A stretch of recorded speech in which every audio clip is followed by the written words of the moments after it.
जय मसीह र नमस्ते सबै आत्मिक परिवारहरूमा तपाईहरू सबैलाई हाम्रो च्यानलमा न्यानो मायासहित हार्दिक स्वागत गर्दछौँ। आज हामी एउटा यस्तो विषयमा गहिरो खोजी गर्दैछौँ जुन हामी सबैको जीवनको हिस्सा हो, तर सायद हामीले यसको वास्तविक अर्थलाई कहिले राम्ररी सोचेका छैनौँ। त्यो हो मण्डली। हामी प्राय भन्छौँ म मण्डली जाँदैछु, तर के हामीले प्रयोग गरिरहेको यो शब्दको पछाडि लुकेको त्यो विशाल र सुन्दर चित्रलाई बुझेका छौँ? आज हामी मण्डलीको मौलिक नक्सा, यसको वास्तविक पहिचान के हो भनेर खोतल्नेछौँ। र यो यात्रा सुरु गर्न सायद हामीले पहिले यो के होइन भनेर स्पष्ट पार्नुपर्छ। हो, यो एकदमै महत्त्वपूर्ण सुरुवात हो, किनकि समयसँगै हैन धेरै गलत धारणाहरू यति गहिलोसँग बसेका छन् कि तिनीहरू नै सत्य जस्तो लाग्न थाल्छन्। सबैभन्दा सामान्य गलत धारणा त यही हो कि मण्डली एउटा भवन हो त। हामीले भाषामा पनि यसलाई यति धेरै प्रयोग गर्छौं कि यो स्वाभाविक लाग्छ। जस्तै नयाँ चर्च भवन बनिरहेको छ, वा तपाईको चर्च कुन सडकमा छ? हो, ठ्याक्कै। यसले हाम्रो दिमागमा एउटा इँटा र सिमेन्टको संरचनाको चित्र बनाउँछ। हो, र यो सोचले हामीलाई अर्को गलत धारणातिर लैजान्छ, होइन र? अवश्य। त्यो हो, मण्डली एउटा मानव निर्मित संगठन हो। जस्तै विभिन्न ब्रान्डहरू हुन्छन् नि। हो, क्याथोलिक, प्रोटेस्टेन्ट, ब्याप्टिस्ट, हरेकको आफ्नै लोगो, आफ्नै परम्परा, आफ्नै विशेष शैली। हामी कहिलेकाहीँ चर्च शपिङ जस्ता शब्दहरू पनि प्रयोग गर्छौँ, मानौ हामी आफ्नो रुचि अनुसारको सुपरमार्केट छान्दैछौँ। ठीक भन्नुभयो। र तेस्रो अझ सूक्ष्म गलत धारणा छ। त्यो के होला? त्यो हो, सबै मण्डलीहरू उस्तै हुन्। यो विचार अनुसार नाम फरक भए पनि आखिरमा सबैले एउटै काम गरिरहेका छन्। त्यसैले एउटा मण्डली अर्को जस्तै राम्रो छ भन्ने सोच। हो, यो म्याकडोनल्ड्स र बर्गर किङ जस्तै भयो। दुवैले बर्गर बेच्छन्, केवल प्याकेजिङ फरक। तर यी सबै धारणाहरूले मण्डलीको वास्तविक आत्मिक सारलाई पूर्ण रूपमा बेवास्ता गर्छन्। त्यसो भए साँचो चित्र पत्ता लगाउन हामी सुरुवाती बिन्दुमा, यसको जगमा नै फर्कनुपर्छ। हामीले नयाँ नियममा नै जानुपर्छ। त्यसो भए नयाँ नियममा जाउँ। यदि मण्डली भवन वा सङ्गठन होइन भने यो वास्तवमा के हो त? यसको जवाब यसको लागि प्रयोग भएको मूल शब्दमा लुकेको छ। नयाँ नियम ग्रीक भाषामा लेखिएको थियो र चर्च वा मण्डलीको लागि प्रयोग भएको शब्द थियो एक्लेसिया। एक्लेसिया। हो, एक्लेसिया। यो शब्द आफैमा धेरै शक्तिशाली छ। एकछिनै, एक्लेसिया यो शब्द सुन्दा त कुनै धार्मिक शब्द जस्तो लाग्दैन। मेरो मतलब, के यो येशूले बनाउनु भएको नयाँ शब्द थियो र? यो नै सबैभन्दा रोचक कुरा हो। होइन, यो नयाँ शब्द थिएन। हो र? वास्तवमा यो त्यस समयको एक सामान्य धर्मनिरपेक्ष र राजनीतिक शब्द थियो। राजनीतिक शब्द? हो। एक्लेसिया दुई शब्दहरू मिलेर बनेको छ। एक अर्थात् बाहिर र कालेउ अर्थात् बोलाउनु। बाहिर बोलाउनु। हो, यसको शाब्दिक अर्थ हुन्थ्यो बाहिर बोलाइएकाहरूको समूह वा भेला। त्यस समयको ग्रीक सहर राज्यहरूमा एक्लेसिया भन्नाले सहरका मामलाहरूमा निर्णय लिन र छलफल गर्न भेला भएका नागरिकहरूको सभालाई बुझिन्थ्यो। यो एक सरकारी सभा थियो। एक मिनट, तपाईँ भन्दै हुनुहुन्छ कि येशूले आफ्नो आत्मिक आन्दोलनको वर्णन गर्न एउटा राजनीतिक शब्द रोज्नुभयो?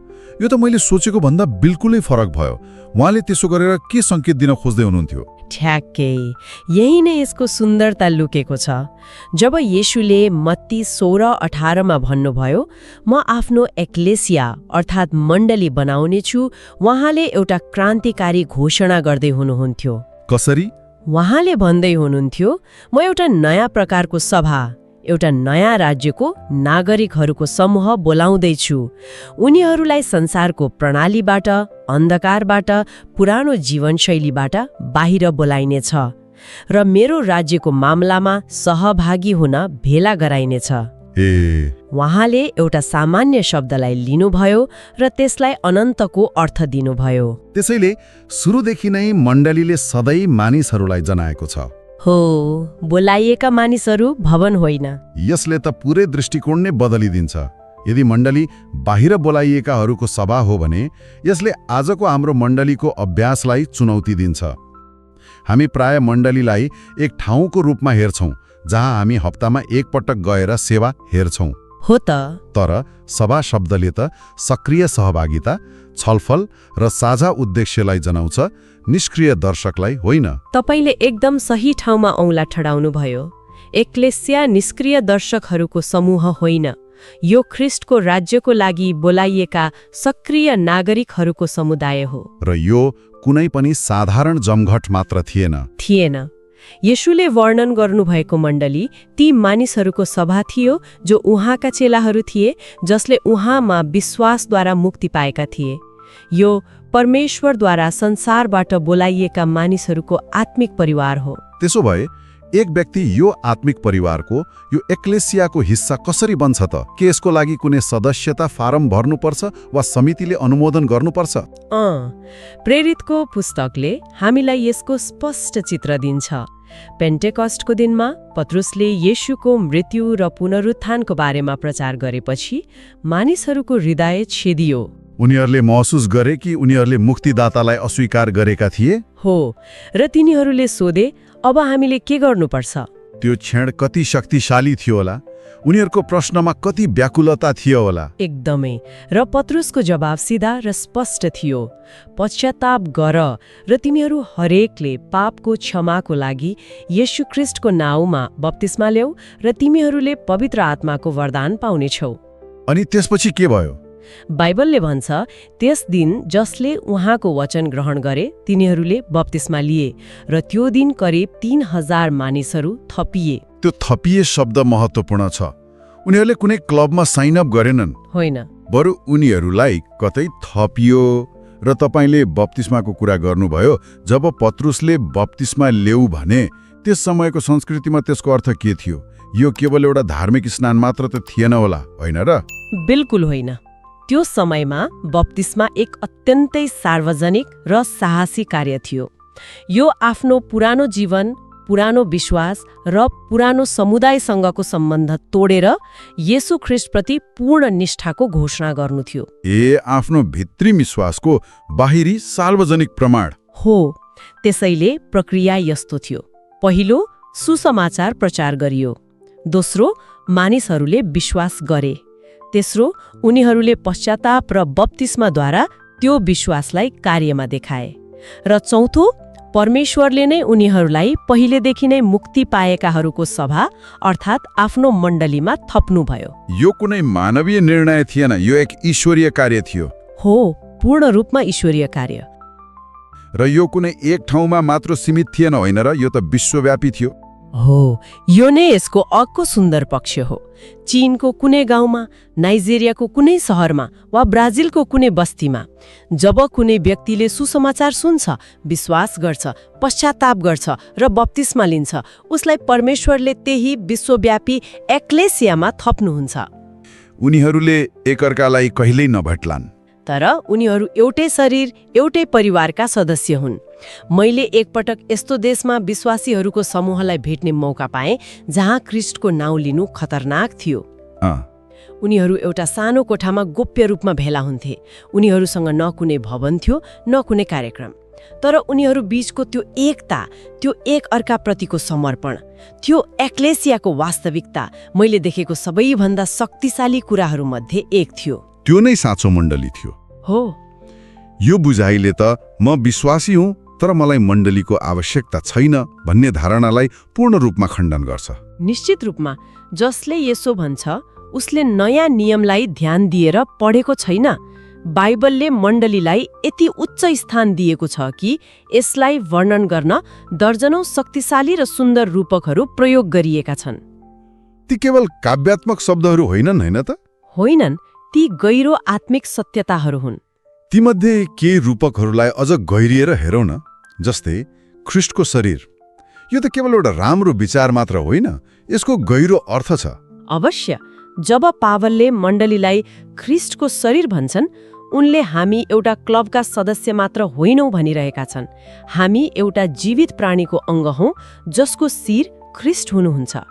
हातले आँखालाई मलाई तेरो आवश्यकता छैन भन्न सक्दैन। ठ्याक्कै। त्यसै गरी हामी एक अर्कासँग जोडिएका छौँ। एकजना सदस्यले दुःख पाउँदा पुरै शरीरले दुःख महसुस गर्छ।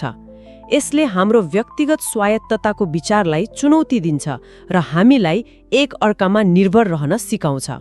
र यसले मण्डलीको नेतृत्वको बारेमा पनि बोल्छ। शिर ख्रीष्ट हुनुहुन्छ, कुनै एक व्यक्ति वा समिति होइन। बिल्कुल। यो थुमाकी दुलहीको रूपक नि, यो त झनै घनिष्ठ र व्यक्तिगत छ। हो, यो सबैभन्दा सुन्दर रूपकहरूमध्ये एक हो। यसले ख्रीष्ट र उहाँको मण्डली बीचको प्रेम, समर्पण र करारको सम्बन्धलाई देखाउँछ। जसरी एक दुलाहाले आफ्नो दुलहीलाई प्रेम गर्छ, सुरक्षा दिन्छ र उसको लागि आफूलाई अर्पण गर्छ, त्यसरी नै ख्रीष्टले मण्डलीको लागि गर्नुभयो। यसले मण्डलीको पवित्रता र निष्ठाको महत्त्वलाई पनि जोड दिन्छ। यी रूपकहरू परमेश्वरको भवन, परमेश्वरको घराना, नयाँ यरुसलेमले हामीलाई मण्डली परमेश्वरको नजरमा कति बहुमूल्य र महिमित छ भन्ने कुरा देखाउँछ।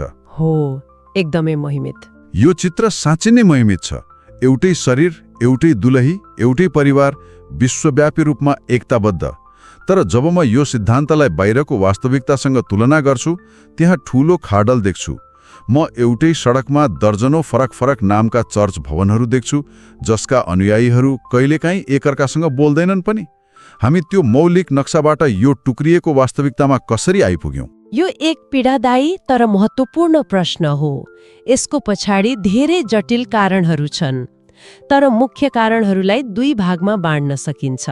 के हुन् ती? पहिलो हो मानिसहरूले बाइबलको मौलिक नक्सामा केही थप्नु वा घटाउनु। यसलाई एउटा सुन्दर पोशाक बनाउने ढाँचा, प्याटर्नको रूपमा सोच्नुहोस्। ए, ढाँचा। हो, यदि तपाईले त्यो ढाँचालाई ठ्याक्कै पछ्याउनु भयो भने तपाईले सधैँ उस्तै पोशाक बनाउनुहुनेछ, चाहे कपडाको रङ वा बनावट फरक किन नहोस्। यो राम्रो उदाहरण हो, तर यसले एउटा प्रश्न खडा गर्छ के ढाँचाबाट हुने सबै विचलनहरू बराबर छन्? जस्तै आराधनाको शैली परिवर्तन गर्नु र येशूको हुनुहुन्छ भन्ने बारेको मुख्य शिक्षा परिवर्तन गर्नु एउटै कुरा हो त? तपाईले एकदमै महत्त्वपूर्ण प्रश्न उठाउनुभयो। होइन, सबै विचलनहरू बराबर छैनन्।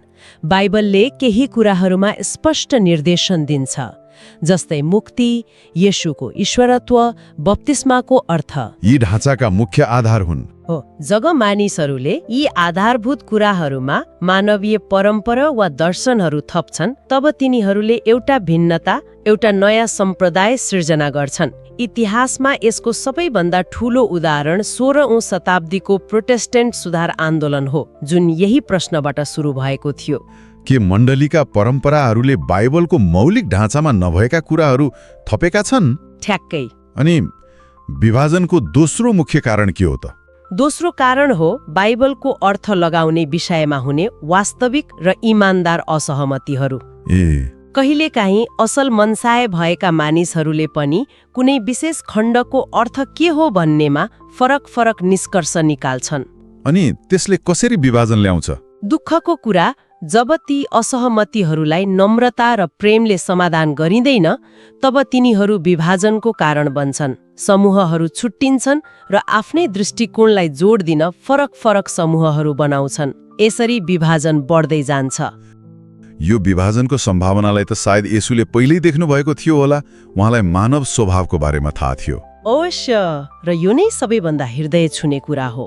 मण्डली स्थापना हुनुभन्दा अघि नै आफ्नो क्रुसको अघिल्लो रात येशूले आफ्ना चेलाहरूको लागि उत्कटताका साथ प्रार्थना गर्नुभयो। एकताको लागि? हो, यूहन्ना 17मा उहाँको प्रार्थना एकताको लागि थियो। पवित्र पिता, तिनीहरूलाई सुरक्षित राख्नुहोस् ताकि तिनीहरू एक हुन् जसरी हामी एक छौं। उहाँको हृदयको अन्तिम चाहना एकता थियो, विभाजन होइन। हो, उहाँको प्रार्थनाले देखाउँछ कि यो एकता उहाँको लागि कति महत्त्वपूर्ण थियो। प्रेरित पौलले पनि इफेसीको मण्डलीलाई यही कुरा सम्झाए। उनले भने, शान्तिको बन्धनमा आत्माको एकतालाई जोगाइराख्न लगनशील हो। मलाई लगनशील हो भन्ने शब्दले छोयो। हो त, यसको मतलब यो एकता सजिलै आउँदैन। यसलाई जोगाउन निरन्तर प्रयास र मेहनत चाहिन्छ। हो, पाउलले यो पनि बुझाए कि त्यो एकताको आधार के हो। के रहेछ त? एउटै शरीर र एउटै आत्मा, एउटै प्रभु, एउटै विश्वास, एउटै बप्तिस्मा, सबैका एउटै परमेश्वर र पिता। हाम्रो एकता हाम्रो आफ्नै प्रयास वा सङ्गठनमा होइन, तर यी आधारभूत सत्यताहरूमा टिकेको छ।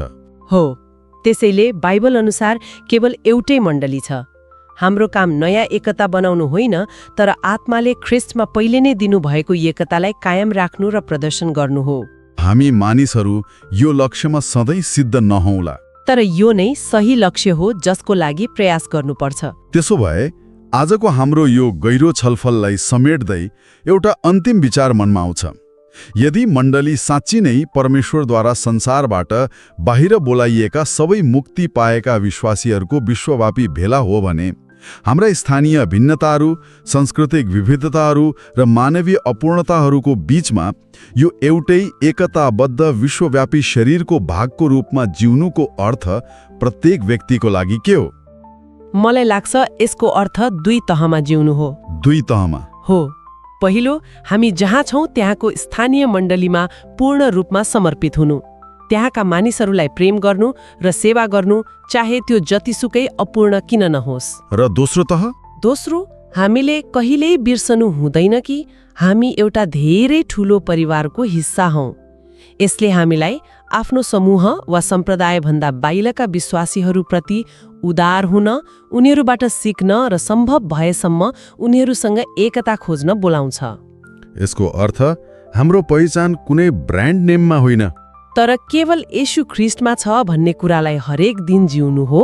यदि तपाईँलाई आजको प्रस्तुतिले आशिष दियो भने लाइक गर्नुहोस्, आफ्ना प्रियजनहरूसँग शेयर गर्नुहोस्, ताकि हामी सबैले प्रभुको आशिष प्राप्त गरौँ र च्यानल सब्स्क्राइब गर्न नबिर्सनुहोस्। कमेन्टमा एमेन र कुन देश वा शहरबाट हेर्दै हुनुहुन्छ नि त्यो पनि लेख्नुहोला। प्रभु येशू ख्रिस्टको अनुग्रह र शान्ति हामी सबैका साथ सदा सर्वदा रहिरहोस्। आमेन।